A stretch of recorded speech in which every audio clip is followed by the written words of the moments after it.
매니저가 누군지 액티브 ETF는 되게 중요하죠. 근데 타이거 미국 S&P 500은 누가 하는지 여러분 모르지 않습니까? 그리고 어차피 지수 추정할 거니까 몰라도 되잖아요. 누가 하는지 뭔 의미가 있어. 근데 액티브는 누가 하는지를 알고 있어야 된다. 그래서 결국 매니저 이름을 굉장히 중요하게 생각해야 됩니다. 안녕하십니까. 불철주야 코스피 5천만을 위해서 노력하는 최국장입니다. 채널 개설한 지 한 달 만에 우리 채널 폐쇄하게 됐어. 더민주 때문에. 정확히 말하면 대통령실 때문이지만 일부 이 코스피 국장 5천이 가는 게 얼마나 중요한 거를 인지하지 못하는 일부 세력으로 인해 가지고 우리 채널이 지금 문 닫게 됐기 때문에 오늘부터는 굉장히 감경 모드로 진행을 하려고 합니다. 그러나 일단 채널의 근간은 결국은 주식 5천 시대를 가는데 손가락 빨고 있을 수는 없기 때문에요. 퇴직연금이나 국민연금은 이제 연금운용본부에서 운용을 하지만은 퇴직연금이나 개인연금은 개인들이 하는 거잖아요. 그리고 국장이 어쨌든 좋아진다고 생각했을 때 그럼 우린 뭘 해야 되냐라는 그런 입장에서 우리 채널의 모토는 뭐냐. 제가 주식시장 오래 있어 보니까 개인은 주식을 하면 안 돼요. 개인은 주식 직접 투자, 알주식을 하면은 불행해져. 이거는 제가 굉장히 좋아하는 펀드 매니저 중에 한 명인 이제 모 펀드 매니저가 한 말인데요. 여러분 알주식을 직접 투자하잖아요. 그럼 인생이 어떻게 되냐? 박복해져. 복이 사라져. 주식을 직접 투자하면 박복해져. 그래서 주식은 정말 제가 생각할 때 진짜 간접 투자를 해야 되거든요. 근데 우리가 어쨌든 ETF가 만들어지면서 간접 투자가 과거보다 훨씬 더 활성화됐기 때문에 간접 투자를 하긴 되게 좋아졌는데 근데 저는 개별 주식을 보던 사람이니까 ETF를 안 좋아했던 건 다 아시는 건데요. 그러나 지금 시대가 달라졌죠. 그래서 지난번 영상에서 ETF가 어떻게 달라졌는지를 말씀드렸는데 차트 하나로 요약해 보겠습니다. 지금은 ETF는 결국 두 종류잖아요. 패시브하고 액티브. 패시브하고 액티브 ETF인데 액티브 ETF하고 패시브 ETF의 차이가 뭔지를 아직 나 모른다 이러면은 이쪽 영상을 하나 보시면 되겠습니다. 아시겠죠? 패시브 ETF가 2006년부터 그러니까 2000년대 중반부터 그냥 시장을 완전 장악했거든요. 근데 지금 패시브 ETF가 2,000개를 넘어가고 있습니다. 미국 기준으로요. 근데 액티브 ETF가 2021년, 2년 전으로부터 폭발적으로 빨간 선이죠. 폭발적으로 늘기 시작을 해가지고 지금은 액티브 ETF가 더 많아졌어요. 한국 기준으로는 우리나라도 액티브 기준 바뀐 거는 2020년이었지만 2022년부터 좋아졌는데 그러면 액티브 ETF는 도대체 갑자기 왜 이렇게 폭발적인 그런 AI처럼 성장하냐? 왜 그러냐면은 말 그대로 시장에서 초과 수익을 내는 그런 기업들이 나왔기 때문이거든요. 그러니까는 엔비디아 같은 팔란티어 같은 이런 회사들이 나왔기 때문에 이런 기업들을 편입하고 있는 액티브 ETF들이 아웃퍼폼하기 시작을 했고 그래서 돈들이 몰리면서 계속해서 액티브 ETF가 만들어지고 있습니다. 우리나라도 ETF 그 전체 400개 정도 되는데 액티브 ETF가 몇 개더라? 한 80개 되나? 제가 리스트업을 쭉 해놨는데 근데 한국은 경제규모 사이즈 대비 ETF는 너무 많죠? 너무 많은데 어쨌든 액티브 ETF가 우리나라도 지금 대세가 되고 있습니다. 그래서 액티브 ETF도 종류가 많아지면은 결국 어떤 걸 해야 되냐 이런 고민에 사로잡히게 될 건데 저는 그래서 제 나름의 그 투자 방법론은 다 정해놨어요. 근데 오늘 다 전달해 드릴 수는 없지만 이 ETF 두 개를 가지고 어떤 방식으로 달라지는 건지 좀 보여드리려고 해요. 첫 번째는 일단 한국의 가장 중요한 주식시장의 테마는 수출이죠. 수출이라는 키워드를 써가지고 나오는 ETF는 두 개 있어요. 하나는 라이즈, 이건 KB자산운용인데 라이즈에서 하고 있는 라이즈 수출주라는 ETF가 있고요. 또 하나는 코액트, 삼성 액티브 자산운용이죠. 코액트에서 하고 있는 코액트 K 수출기업 탑30 액티브라는 이름으로 두 개가 있습니다. 키워드 수출이 들어간 건 요거 두 개예요. 저는 한국 증시는 그냥 수출의 역사고 한국 부동산은 신축의 역사였기 때문에 그러니까 수출이랑 신축만 잘 잡아도 투자의 대부분 다 된다고 생각하는데 먼저 두 개를 한번 같이 비교해 보겠습니다. 라이즈 ETF는 글자가 좀 조그만데 금융회사들은 뭐라 그럴까 글자 크기를 크게 키워가지고 사이트를 좀 만들어줬으면 좋겠어. 너무 작어. 그 젊은 사람들이 만들어서 그런가 봐. KB 라이즈 수출주 증권 상장시효 투자신탁 ETF고요. MKF 수출주 지수를 기초지수로 추종하고 있습니다. 상장일은 2011년 상장했으니까 엄청 오래된 거예요. 엄청 오래된 거고 설정 단위는 이제 10만 유닛이죠. 근데 순자산 규모가 지금 얼마냐면은 58억 정도 되는 겁니다. 이걸 많이 산 ETF는 아니죠. 우리나라 ETF 시장이 한 200조 정도 되거든요. 80조가 코덱스, 그 다음에 70조가 타이거로 양대 산맥이고 나머지 운용사들은 뭐 10조, 5조, 5조, 2조 뭐 이런 식으로 갖고 있어요. 근데 개별 ETF가 60억이 안 되기 때문에 이게 큰 건 아닙니다. 아주 큰 건 아니고 인기가 많은 ETF는 아니에요. 설립한 지 10몇 년 됐는데.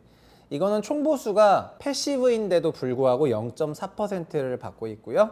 그리고 추종하는 지수는 엔키프 수출주 지수라는 건데, 이 엔키프 수출주 지수는 총 50개로 구성이 되어 있습니다. SK이노, 뭐 S51, GS, HD 현대, SK 하나솔루션, 금호석유화학, SKC, LG화학, 고려아연, 포스코퓨처엠, 현대철, 포스코홀딩스, HD 현대미포, 삼성중공업, LS일렉트릭, HD 한조양, 그다음에 LS, 두산에너빌리티, 두산로보틱스, HD 현대마리솔루션, HD 현대중공업, 효성중공업, HD 현대일렉트릭, 그다음에 포스코인터내셔널, 하나오션, 삼성 E&A, 현대글로비스, HMA, 환진칼, 대한항공, 한국타이완테크놀로지, 그리고 기아, 현대차, 현대모비스, LG전자, 시프트, 크래프톤, NC, 넷마블, 이노텍, 에코프로머티, LG 솔, 삼성전기, 삼성 SDI, 한미반도체, SK하이닉스, 삼성전자, LG 디스플레이, 이렇게 50개인데, 이제 요 지수를 들어가서 보면은 동일 가중 형식의 패시브 ETF처럼 이제 50개 종목을 쌓아놨거든요. 이거랑 현금 총 51개 갖고 있는데, 50개 종목을 어느 정도 동일 가중으로 넣어놓고 그 다음에 이제 현금이 된 겁니다. 근데 효중이 왜 3%냐? 효중이 많이 올랐기 때문에 효중이 3%가 된 거야. 그 다음에 하나오션도 많이 올랐기 때문에 하나오션이 된 거고요. 그러니까 탑10 종목이, 그러니까 옛날에 설정을 해놓고 좀 많이 올랐어. 많이 올라가지고 패시브 ETF도 종목 정리를 하긴 하지만은 적은 빈도로 하잖아요. 그렇기 때문에 이 정도로 갖고 있는 거라고 보면 될 것 같고요. 그 다음에 제가 지난번에 소개했던 수출이 들어간 테마 중에 이거는 삼성 액티브 자산운용에서 하는 거죠. 코액트 K 수출 핵심 기업 탑 30, 이거 액티브라고 돼 있는데, 액티브 ETF는 액티브라고 써 있어요. 그래서 그냥 액티브가 안 써 있으면은 패시브라고 생각하면 돼요. 제일 한국에서 가장 큰 ETF가 타이거 미국 S&P 500 ETF잖아요. 요게 가장 큰데 한 8조 정도 들어있나? 어쨌든 200조에서 4% 점유율을 가지고 있는데, 요 놈은 패시브입니다. 지수 추종하는 거. 근데 이렇게 수출 핵심 기업 탑 30 액티브로 이렇게 이름이 들려있는 거는 액티브 ETF다 보시면 되고요. 순자산이 7월에 설정했는데 720억이나 들어와 있기 때문에 어쨌든 많이 들어와 있는 편입니다. 아까는 라이즈는 11년에 설정했는데 57억 들어있잖아요. 근데 이 코액트는 700억 이상 들어왔습니다. 그리고 이 중에 한 50억은 나 때문이야. 왜냐면 우리 채널에서 수출 핵심 기업 탑 30 얘기하고 나서 다음날 한 이틀 동안 30억 넘게 이거를 사셨더라고요. 저는 이 액티브를 사라고 한 적은 없지만은 그럼에도 불구하고 이거를 이제 많이 사셨던 것 같습니다. 왜냐면 테마를 좀 이해를 하셨던 것 같아요.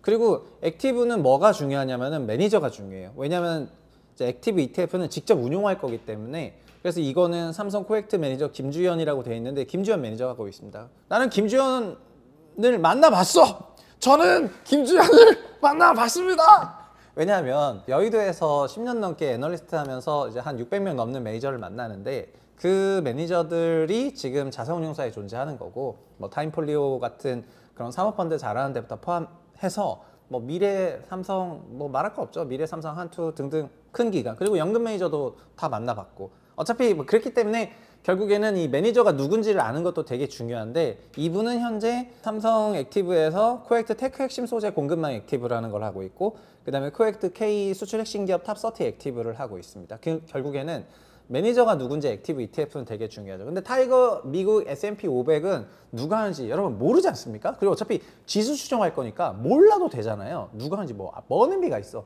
근데 액티브는 누가 하는지를 알고 있어야 된다. 그래서 결국 매니저 이름을 굉장히 중요하게 생각해야 됩니다. 근데 이것도 수수료 0.5%인데요. 아까 패시브가 0.4인데 얘가 0.5니까 0.5가 사실은 뭐 높다면 높다고 되게 생각하실 수가 있는데, 제 기준으로는 액티브 ETF는 보수가 높아야 됩니다.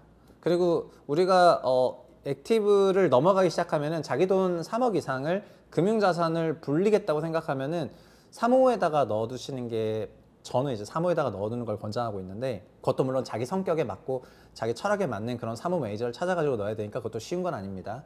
그냥 PB 말만 들어가지고는 이상한 사모 들어갈 가능성도 되게 높거든요. 근데 사모에 넣으면은 통상은 1% 정도의 운용보수를 받으니까, 그러니까 운용보수가 패시브 ETF는 0.0몇 하잖아요.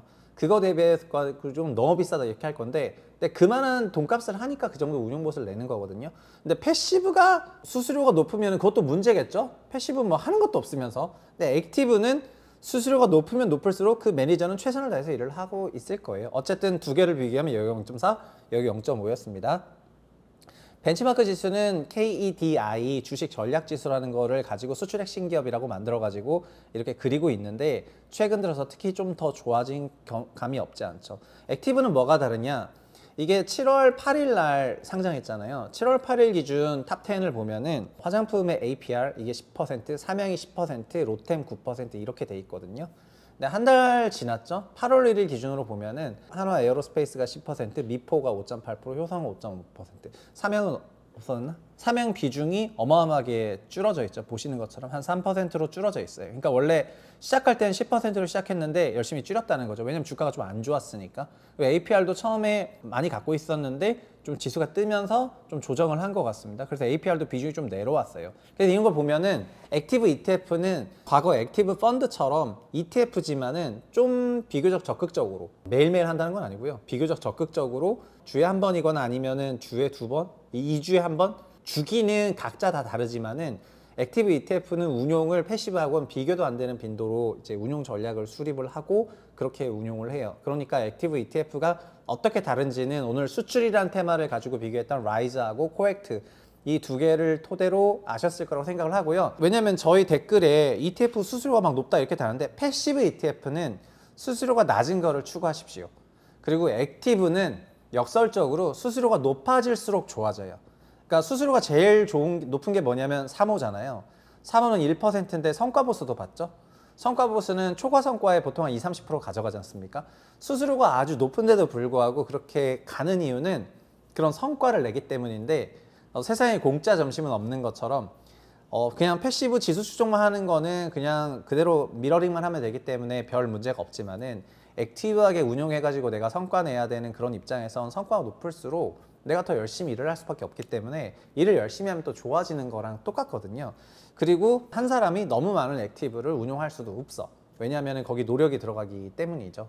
그래서 액티브는 수수료로 비교하면 안 된다. 우리 댓글에 가끔 이거 수수료가 뭐 0.5라 된다 이렇게 얘기하시는데 이건 이제 패시브 얘기할 때 그렇다. 그리고 ETF명에 액티브가 들어있다면은 액티브로 봐라. 그리고 액티브 ETF의 시대가 지금 왔다. 또 뭐가 중요하다? 그럼 결국은 어떤 액티브를 할 것인가? 두 번째, 매니저는 누구인가? 그 매니저는 옛날에 어떤 걸 해왔나? 어떤 걸 잘하는 사람인가? 그냥 이름만 얹어진 사람인가? 뭐 이런 거가 이제 굉장히 중요해졌다. 그런 맥락에서 앞으로 저희 채부심은 뭘 할 거냐?